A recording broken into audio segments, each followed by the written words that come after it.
obituaries. I'm gonna be honest with you, I'm not super fascinated by obituaries. Not that they're not very functional and important to let people know that someone has died as a death announcement, to make sure that all family is accounted for, to talk a little bit about their lives. Obituaries definitely have a function, but it's hard to hit that just right tone when writing them. And yeah, every once in a while you have an obituary that goes kind of viral, and those usually fall into one of a couple categories. One is just absolutely like banger, brilliantly written. I think there was one recently by Katie Weaver about her mother that went kind of viral that I'll link. That, yeah, it was absolutely beautiful. I teared up, I'll admit it.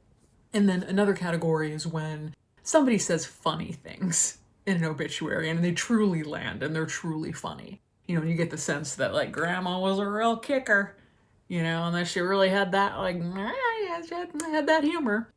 And then the third category that can sometimes be very popular is the cold, hard truth obituary. The, like, kind of grim, dad was an abuser and I'm not gonna lie about it. Dad was an alcoholic and I'm not gonna lie about it obituary. There is a giant fly buzzing around my carcass right now. I guess that's just the way it goes with me. I'm not going to stop the video. I'm not going to stop talking. You can't. Yeah, I get that I'm rotting alive. I don't need you to tell me that. Get out of here. Anyway, obituaries. Whoa, it left. It flew out the second I said that. Wild. This is all to say, when I got a text from my mother the other day, and this is what it said, I didn't have too much hope. Here it is. Last week, in our Sunday Honolulu Star Advertiser, there appeared the most epic obituary I've ever seen. It was a centerfold, double truck extravaganza with green background and color pictures. It describes in great detail the life and times of a young man. The entire experience is available for you to see at, and then she links me to the website. And then before I click on it, she also adds, it might help to know that Bert's father, Bert is the person who died, Old Man Mitsunaga, is currently under indictment for spending years bribing various state and federal officials in furtherance of getting government contracts for his construction company to build. Enjoy! And so I checked that out, and she's not wrong there. This is from Hawaii News Now. Mitsunaga and Associates was paid millions in taxpayer dollars for government contracts that were awarded to him even after his firm was the target of a federal investigation, yada, yada, yada. So this man, already a little dicey, already needs to work on his public relations, maybe a little bit. And then his son very tragically dies, and they get this whole obituary splashed in the middle of the main Hawaii paper. And again, even with all that context, I'm like, how strange, how far off format can this obituary really be? Folks, you already know I would not be doing this video on this if this was not a truly wild ride. Now first, Bert Mitsunaga is the person who died.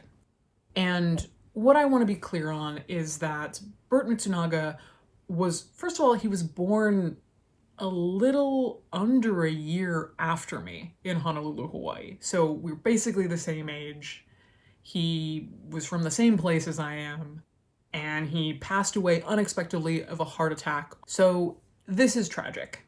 You know, family problems, wild ride of an obituary aside, this is a tragic death. A totally tragic death of someone who is still pretty young. And I don't want to lose sight of that.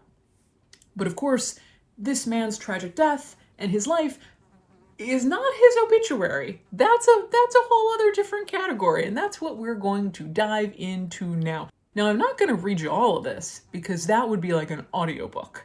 The fly is back. Hi. Hey, buddy. So this is Bert Mitsunaga. First category of this obituary is family and friends. Bert was also his mother's baby boy, even at 5'11" and 240 pounds. So you get, it's, you know, it's cheeky, it's trying to be funny. And then as it goes on, you're like, are we still trying to be funny here? When Bert was attending high school, Mom would pack him breakfast, lunch, and afternoon snacks in his legendary red square cooler. At home, she would normally cook 2 entrees in case he didn't feel like eating one of the dishes. Okay? When Bert was attending college at the University of Southern California, Mom hired a maid to clean his apartment and wash his clothes every week. She would fly Bert home first class so she could supervise his haircut. A driver was sent to pick him up from the airport. Especially since you're under federal investigation, is this cheeky? Is this It's certainly not relatable. Okay, continues. Despite their extremely close mother and son relationship, they had their usual warm discussions. Mom saying, "Don't drink too much. Come home early," to which he would respond, "Ah, shut up, leave me alone." All this would be settled in a few minutes as soon as Bert hugged Mom and said, "Sorry, Mama." When Bert grew older, he more than soothed over their relationship. He would take her to lunch every weekend, buy her flowers, gifts, and clothes. Everyone who knows Bert's mom knows she's the Korean fashion icon. She only buys her clothes from Chanel, Hermes, Louis Vuitton, Neiman Marcus, and other high-end stores at the Ala Moana shopping center. Bert would save his money to buy clothes for her from these shops, costing many thousands of dollars for a single blouse, pants, or sweater. Did the mom write this? This is it. This is not like among other things. This is family and friends. Is this long thing about this relationship with his mom, which seems very sort of codependent and very financially based and about wealth. So time goes on. We talk a little about his sister and his sister's children. Then we get to the friends section. Bert was the first person friends would call if they needed help. He was extremely generous with his friends. Shortly after Bert graduated from USC, his grandmother passed away and left a $100,000 inheritance to him. Within 1 year, Bert loaned his entire inheritance to his friend, as much as $50,000 to one friend alone. To date, no one has paid him back yet, but that didn't bother him because they were his friends. This is what the obituary in the major paper said. Friends with the scare quotes. During his college summers, since he wasn't playing baseball, he worked for his friend's tiny construction company as a laborer, 7 a.m. to 3 p.m., 5 to 6 days per week, for free, 0 pay, to help him save money. After he started his own small construction company, he repaired his friends' houses for free if they couldn't afford to pay. He did all this because they were his friends. Again, with the friends in scare quotes. Okay, so that's it. That's the friends and family section. That's the entirety. All right, then we move on to the early years. When Bert was very young, he was a happy and playful child. However, some of his playfulness caused embarrassing situations for his parents. First story is when he is 3 years old, he's attending preschool, and they have to go in because Bert cut the hair off the girl in front of him. Bert's dad vowed never to go to any more meetings at Bert's schools. I feel like there were a lot more meetings. Okay, just prior to Bert enrolling in preschool, the family moved into a Makiki Park Place condominium on Makiki Street, right next to the school. This made things easy because Bert's mom could walk Bert to school. This was a very convenient arrangement. However, just before the school year was over, the Condominium Association Board asked the family to vacate the building because Bert was endangering the safety of the residents. He was throwing toys over the 12th floor balcony railing into the open parking deck below, bombarding the cars and also some of the residents. And was that cool? Was that like, oh, kids will be kids?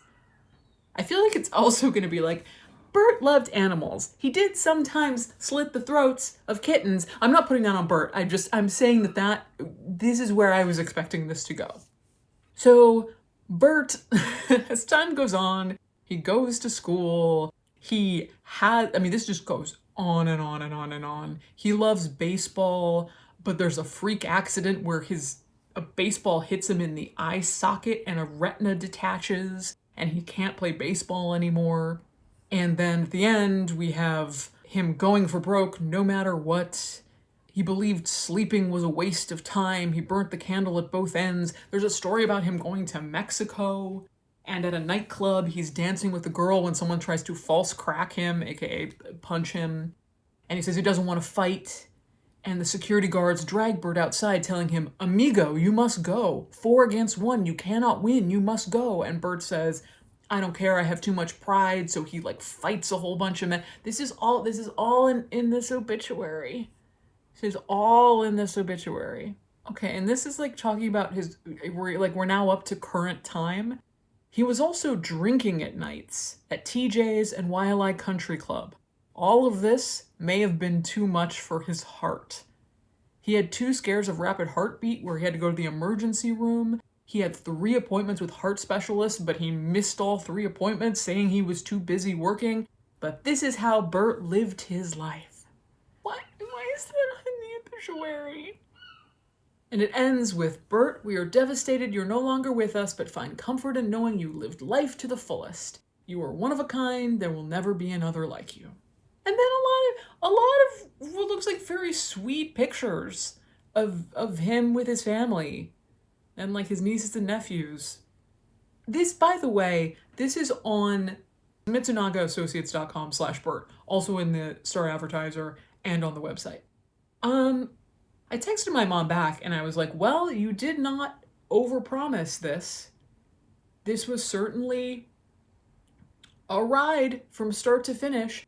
And I don't know, it's one of those things where it seems like they were going for a very intimate, very revealing, very honest obituary, which is sort of the style now, right? And so there's something certainly to be said about that and not glossing over someone's flaws. But it also, it seems, the way that it was written seems like they thought all of this was extremely funny.